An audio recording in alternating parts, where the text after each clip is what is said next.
Hello, Rough Rider Nation, and welcome to this edition of the Rider Report, the ins and outs of Yavapai College athletics. I'm Brad Clifford, the athletic director, and I'm joined today by our head baseball coach, Ryan Kogel. Welcome back to the program, Ryan. Thank you. We are in the spring semester now, and the team's coming on real quick, and the semester's going to start, and the season's going to start. In fact, we start practice on coming Monday on the 13th.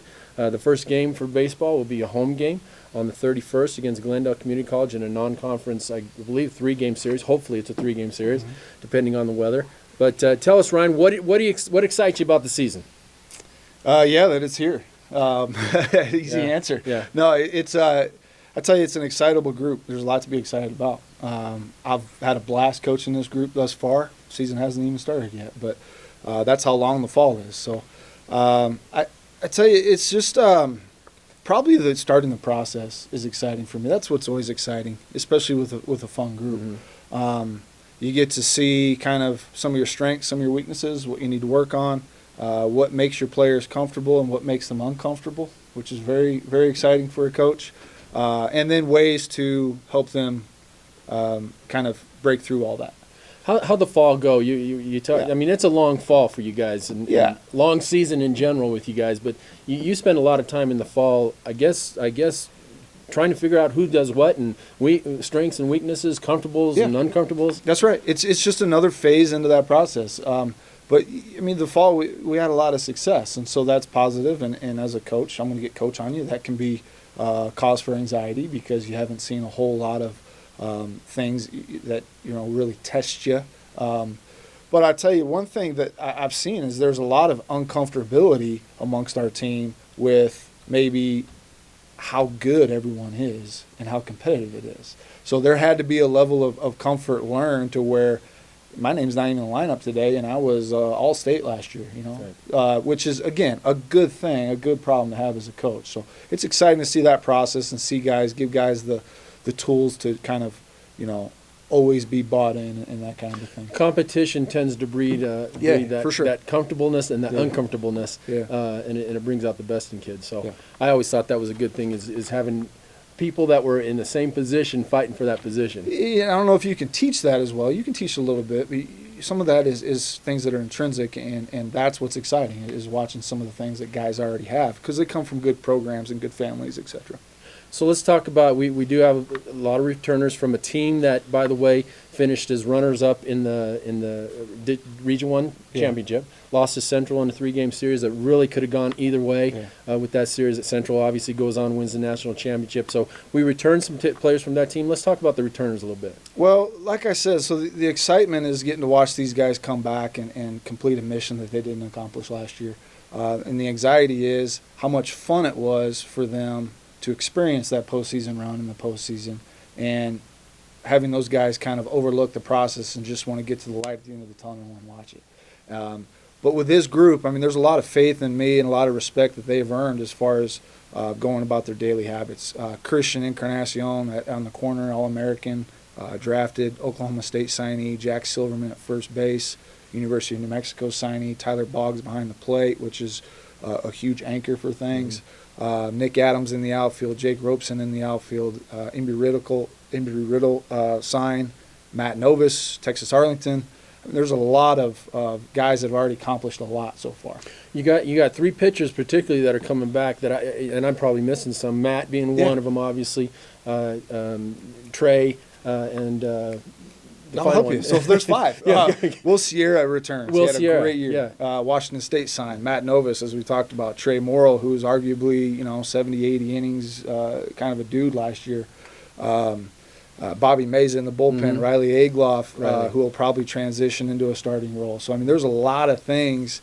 I tell you this, there's a lot to be excited about, but then I'm always going to go coach on you. There's a lot of things where that can really easily lead you to sophomore slump when you've already had a lot of this success. You think it's just going to come. So there's got to be that level of hunger and that level of wanting to take what you've earned, and it's fun to watch. As you mentioned, that's a little bit of you talk about the sophomore slump, but also that these guys have already signed. How do you combat that complacency? It's another thing that can give you anxiety as a coach, but part of the reason I really enjoy this group is I don't see a difference in those guys before they signed versus after they signed. The signing thing wasn't a big deal. I mean, it was a big deal, but they didn't lead it on to believe like, hey, look at me. It's not a big look at me group, and that's what I respect most, just because obviously the type of coach I am. You mentioned their signing and where they're going to. I just want to mention, in order for them to go, they first of all have to be good enough, but also they have to have the grades to go do that. And so obviously these kids have the grades to go do that. Yeah, I mean, whether you get a 2.8 or a 3.8, I mean, that obviously is a big difference, but you're still going to a four-year school. I think what I've really respected most about this group, they do have a high GPA, but they're willing to do the things that maybe they don't want to do, in order to get done what they need to do. Right. No one wants to go sit in study hall for 2 hours a day, 5 days a week, but they're willing to do those things, and so if you can sacrifice, you can get a lot of good things, and so far they have. So you've got everybody's an All-American candidate. We know that. I mean, you step foot on the floor, you're an All-American candidate.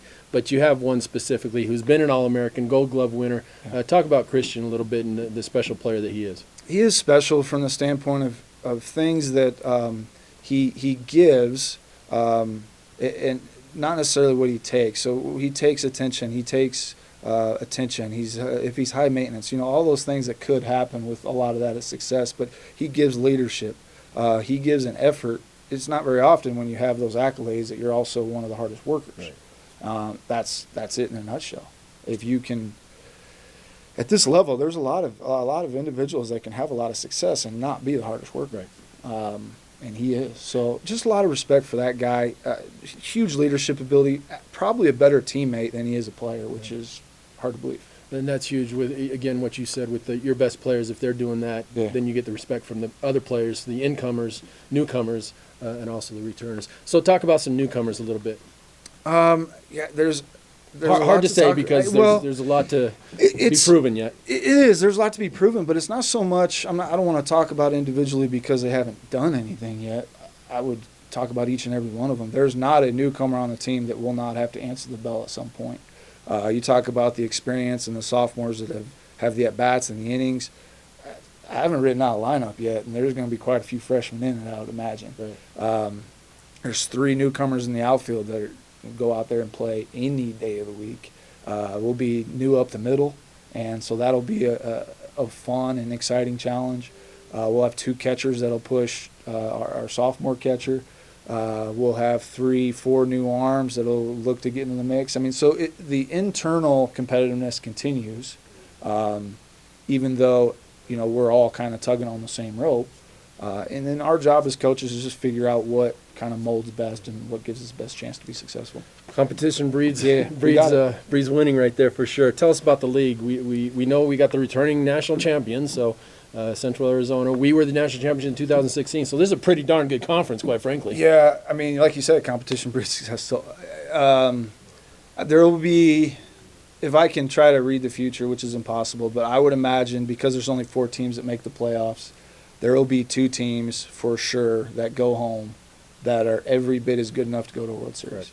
And with the emergence of Pima's baseball program, South, Cochise, Western, Central, those are always competitive programs. Obviously, we'll be in the mix.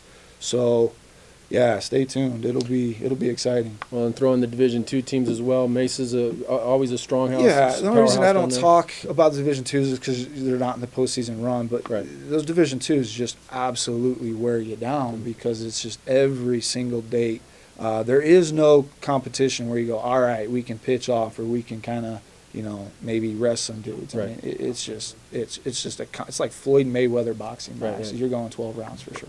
For sure. And I don't think you want it any other way. I mean, it's fun to go out there and compete against somebody that can beat you, and you can turn around and beat them as well. That's the reason why I think Arizona teams have had so much success in the postseason, in their postseason runs. There's no coincidence that you've had Yavapai and Central Arizona win a national championship in the last 3 years. Okay. And that's simply, I mean, yes, good teams, well coached, all that, but they're just battle tested. It took us a while to get on the field last year, but the field's ready to go. How is the field? I guess let's talk about it. Yeah, I mean the thing's to me, and I've been at all the stadiums in the state. It's the better one. if not the best in the state. Yeah, I don't have an issue saying that I feel like we have the finest facility in Arizona Junior College. I don't think that's an arrogant thing to say. We work really hard on it, and we deserve that praise because we've earned it. The facility looks great. Well, the facility will look great once it warms up and the grass turns green. That thing's been laying down for a year, so it's had a chance to root and really, become a little bit more consistent. The amenities around with the clubhouse and the stands and the covered cages, I mean, all that stuff just spells a great place to come watch a game. I don't care whether they're playing in a parking lot or on Rough Rider Park. I mean, that's completely separate to our success. But then again, I mean, I think we've won 79% of our games at home. Right. So there's a reason for that. Yeah, it's good to play at home. Yeah, for sure. I guess if there's one bad thing about our ballpark in my mind is we're going to get chairbacks. We are going to get those chairbacks. I promise you that. So, Rough Rider Nation, if you want to donate to that, we're gonna do that. So, anyway, as stated later, the Rough Riders open up on January 31st at home against Glendale, non-conference affair. Yep. So it's a 3-game series. Friday will be a single game at 2:00. Saturday will be a doubleheader beginning at noon. And then we go into it. You can get all the whole schedule at www.goroughriders.com, along with other ins and outs of Rough Rider baseball, of Rough Rider athletics in general. And additionally, be sure to follow the Rough Riders on Instagram, on Twitter, and on Facebook. We look forward to seeing you at the ballpark, Ryan. We look forward to the team this year. As always, go Rough Riders.